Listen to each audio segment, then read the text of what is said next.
Carr from Mike Boyle Strength and Conditioning and Movement is Medicine. And I'm here with Tyler today, and the exercise we're gonna go over today is the body saw. This is a really advanced anti-extension exercise. And so what that means is we're trying to control the positioning of the pelvis and the lumbar spine. We're trying to resist gravity and resist extension when we're down in that prone position. So that's gonna mean we're training the obliques, training the rectus abdominis, the transverse abdominis, to keep an isometric flexion position in the spine and pelvis.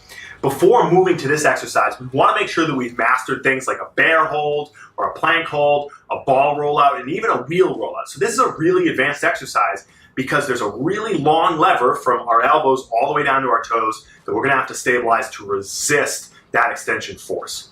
But once we get there, it's going to be a really effective drill to develop those anterior core muscles. So what I want Tyler to do, he's going to get down to plank position, but you notice he has the valve slides, these sliders here underneath his feet that are going to allow him to slide back and forth.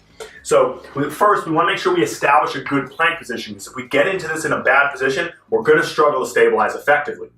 Again, if we get our stick out, it's going to make it really easy for us to be able to set up correctly. I want to see a straight line from his head, his thoracic spine, down to his sacrum. So again, if I just put the stick here, I don't have to do any guesswork. It's just going to tell me double chin, thoracic spine, sacrum, and then I want him to think about slightly posteriorly tilting that pelvis, belt buckle up towards the belly button, so we can really get use of those muscles on the front side. Squeeze his butt tight. That's going to help us maintain that posterior tilt as well.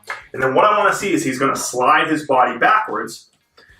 See him shaking a little and then pull back forwards. And with beginners, Tyler's pretty strong, so look how far back Tyler can slide. That's really hard to do, right? Most of our beginners, Tyler, show them like a beginner rep, just a couple inches back and forth. What I want to see is that his hips don't go up and down and that there's no change in the spinal curvature. Let's do a couple bad reps. Show them what we often see with the body saws. You'll see the hips drop, or you'll see a big change in curvature. These glutes aren't working, right? That's not what we want. I want to see rock solid here, nothing moves, back and forth. And often when I ask the clients to say, where do you feel this? I want them to say, I feel it here. We don't want them to say they feel it in their back. All that activity should be going on the front side of the abdominals to help keep him locked to resist that extension force.